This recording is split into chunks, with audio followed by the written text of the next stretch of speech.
Y si te dijera que uno de los héroes más grandes de la Biblia no era un guerrero poderoso, sino un hombre común, lleno de dudas, miedo y una autoestima rota.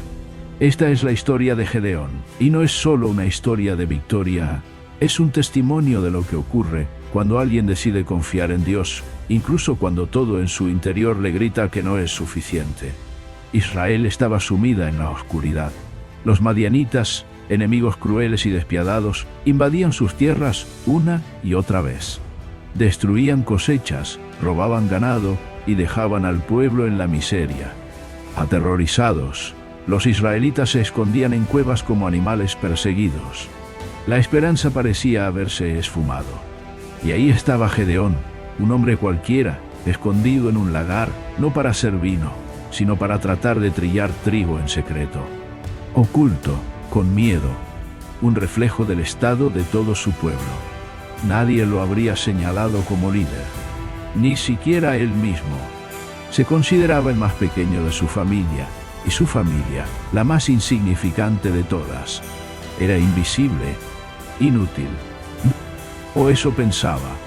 Pero es precisamente ahí, en ese lugar de debilidad y desesperanza, donde aparece el ángel del Señor. Y con una frase que suena casi como una ironía, lo llama: «El Señor está contigo, valiente guerrero». ¿Valiente? ¿Quién? ¿Él? Gedeón no podía creerlo. Y con la honestidad cruda de alguien que ya no tiene nada que perder, lanza una pregunta que muchos nos hemos hecho en momentos de dolor. Si Dios está con nosotros, ¿por qué nos ha pasado todo esto? Pero en lugar de recibir un reproche, escucha una orden: ve con la fuerza que tienes y salva a Israel. La fuerza que tenía. ¿Cuál? Todo en él era temor, inseguridad, duda. Pero Dios no buscaba perfección, ni preparación. Buscaba disposición. Gedeón, temblando de miedo, pidió una señal. Quería estar seguro de que no estaba imaginando todo. Preparó una ofrenda, y el ángel tocó la roca con su bastón. Al instante, fuego brotó y la consumió por completo. Fue un momento de sacudida.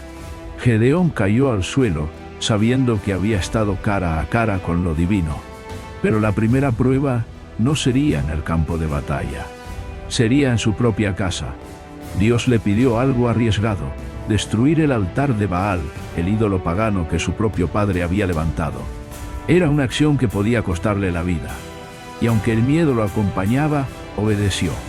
Lo hizo de noche, cuando nadie podía verlo. Pero a la mañana siguiente, el pueblo lo descubrió. Querían matarlo. Sin embargo, su padre, sorprendentemente, lo defendió. Si Baal es Dios, que se defienda él mismo. Así, la reputación de Gedeón comenzó a cambiar. Ya no era solo el más débil de su casa. Era el hombre que se atrevió a desafiar la idolatría. Pero Gedeón seguía siendo humano. Punto. Dudaba, y volvió a pedir señales a Dios. Puso un vellón de lana en el suelo. Pidió que solo la lana estuviera mojada con rocío, mientras todo alrededor permaneciera seco. Y así fue. Pero aún desconfiado, pidió lo opuesto al día siguiente: que el suelo estuviera mojado y la lana seca. Y de nuevo Dios respondió. No lo regañó. No se cansó de su inseguridad. Solo confirmó, una y otra vez, que estaba con él. Entonces Gedeón, por fin, reunió un ejército. 32.000 hombres acudieron a su llamado. Por primera vez, la victoria parecía posible. Pero Dios le dijo: hay demasiados. No quería que Israel pensara que había ganado por su fuerza. Así que le pidió a Gedeón que dejara ir a los que tuvieran miedo. 22.000 se fueron, punto.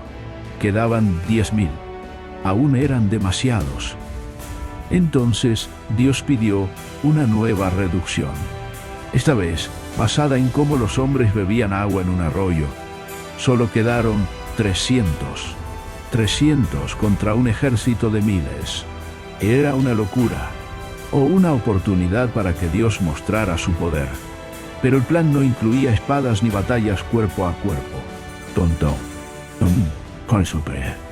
Dios les dio a cada hombre una trompeta, una vasija de barro y una antorcha escondida dentro. En plena noche, rodearon el campamento enemigo. Y al recibir la señal, rompieron las vasijas, alzaron las antorchas y tocaron las trompetas al unísono. El estruendo, el fuego repentino, la oscuridad, el caos. Los madianitas se despertaron aterrados.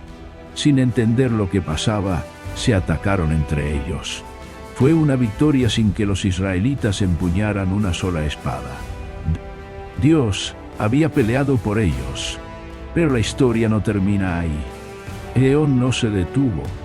Persiguió a los líderes enemigos, Seba y Salmuna. Estaba exhausto, pero no se rindió hasta que la amenaza fue completamente eliminada. Gedeón, aquel que se escondía con miedo, se convirtió en un instrumento poderoso en manos de Dios. No porque fuera fuerte, no porque fuera valiente, sino porque, a pesar de sus dudas, decidió creer. Decidió obedecer. Y esta historia, más que una crónica de guerra, es una invitación. Porque quizás tú también te sientes débil, sin valor, como alguien a quien nadie elegiría. Pero recuerda, Dios no llama a los capacitados. Él capacita a los que llama. Gedeón no fue un héroe por lo que tenía. Lo fue por lo que le faltaba. Porque ahí en ese vacío Dios pudo actuar. ¿Estás dispuesto a confiar, incluso con miedo? Porque si Dios pudo usar a Gedeón, también puede usarte a ti.